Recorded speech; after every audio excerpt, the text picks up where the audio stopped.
Hit 3 এর আগে নানিকে যদি কেউ খুব ভয়ঙ্করভাবে প্রেজেন্ট করে থাকে তার সিনেমাতে, তাহলে সেটা অবশ্যই শ্রীকান্ত ওডেলা তার দশেরা সিনেমাতে।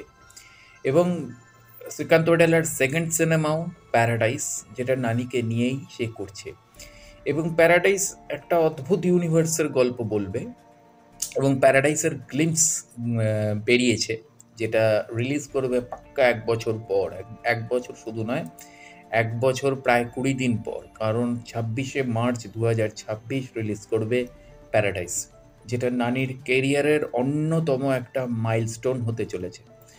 তো আমি গ্লিমসটা প্রত্যেকটা ল্যাঙ্গুয়েজেই প্রায় ছেড়েছে। তামিল, তেলেগু, কন্নড়, মালায়ালামে তো ছেড়েছেই, হিন্দিতেও ছেড়েছে, ইংলিশে ছেড়েছে, স্প্যানিশে ছেড়েছে এবং আমাদের বাংলা ভাষাতেও ছেড়েছে।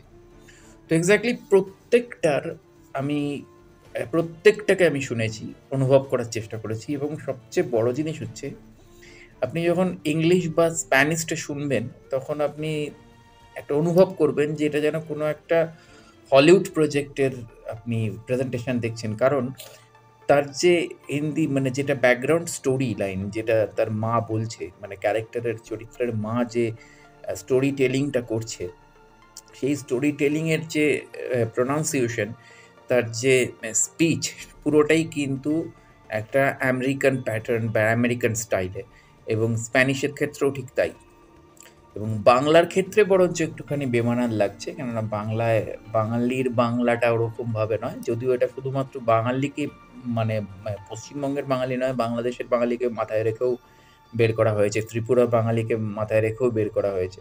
তো এক্স্যাক্টলি সেই জায়গা থেকে দাঁড়িয়ে এতগুলো টিজার, মানে এতগুলো গ্লিমস বা টিজার বলতেই পারেন, সেটা যখন বেরোচ্ছে তখন একটু ভুল ত্রুটি তো হয়েই যাবে, কিন্তু পারফেক্ট। অসাধারণ তার প্রেজেন্টেশন, অসাধারণ তার ক্যারেক্টারের রিপ্রেজেন্টেশন, মানে একটা চরিত্রকে কিভাবে ডিজাইন করা হয়, কিভাবে বিভিন্ন জাতির মধ্যেও কিছু কিছু এমন জাত থাকে যেগুলোকে আমরা ছোট করে রাখি। এখানে একটা পাখিদের মধ্যে কাকের উদাহরণ দেওয়া হয়েছে। গল্পের মধ্যে কি আছে সেটা আমরা এখনো ধরতে পারছি না, কারণ গল্পের ডেসক্রিপশন সেরকমভাবে এখনো অবধি পাওয়া যায়নি। কিন্তু যেহেতু একটা কাকের উদাহরণ দেওয়া হলো গল্পে, তো সেখান থেকে আন্দাজ করা যায় যে একটা কোনো দলিত শ্রেণী বা একটা কোনো দলিত জাতি বা একটা কোনো এই ধরনের একটা শ্রেণীর গল্পকে তুলে নিয়ে আসা হচ্ছে এবং তাদের একটা প্রেজেন্টেশন করা হচ্ছে, যেটা আমরা পুষ্পার ক্ষেত্রেও দেখেছি। পুষ্পা কেন এত বড় ব্লকবাস্টার হলো, কারণ পুষ্পা সেই শ্রেণীর গল্প বলছে যে শ্রেণীকে আমরাই হয়তো প্রতিনিয়ত প্রতিদিন ছোট করি বা লাঞ্ছিত করি বা গঞ্জিত করি বা অপমানিত করি। তো সামাজিক যে শ্রেণীবিন্যাস, যে সামাজিক যে মানে কাজের যে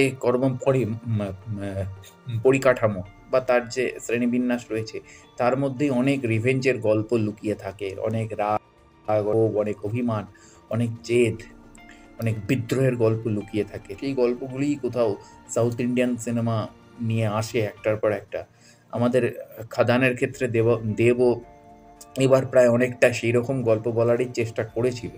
তো এক্স্যাক্টলি সেই জায়গা থেকে দাঁড়িয়ে প্যারাডাইস একটা অন্য ইউনিভার্সের গল্প বলবে। আমি জানি না এখানে আরও কিছু নিয়ে আসতে চাইছে কিনা।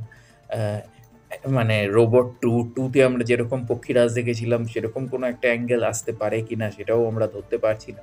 তো এক্স্যাক্টলি যত এই বছরটা এগোবে, প্যারাডাইসের যত আপডেট আসবে তত আমরা জানতে পারবো। কেননা দেখুন, আমি যেটা এর আগেও বলেছি, নানি শুধু নিজেকে তৈরি করেনি, নানি হচ্ছে কিং মেকার। নানি ডিরেক্টর, নানি স্ক্রিপ্ট রাইটার, এগুলোও তৈরি করে। নানি কনসেপ্ট তৈরি করে, কেননা নানি নিজে একজন আউটসাইডার। সে নিজেকে তৈরি করেছে আজকে ইন্ডাস্ট্রির বুকে, এবং সে নিজেও সেইভাবেই কিন্তু নতুনদেরকে তুলে আনে। তো এক্স্যাক্টলি যেটা সোহম শাহ করে।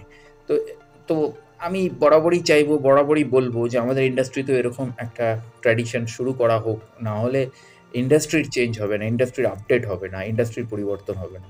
তো এক্স্যাক্টলি প্যারাডাইসের যত রকমের আপডেট আছে সেগুলো নিয়ে আসছি। অবশ্যই জুড়ে থাকুন আমার চ্যানেলের সাথে। দেখা হচ্ছে পরের ভিডিওতে। নমস্কার।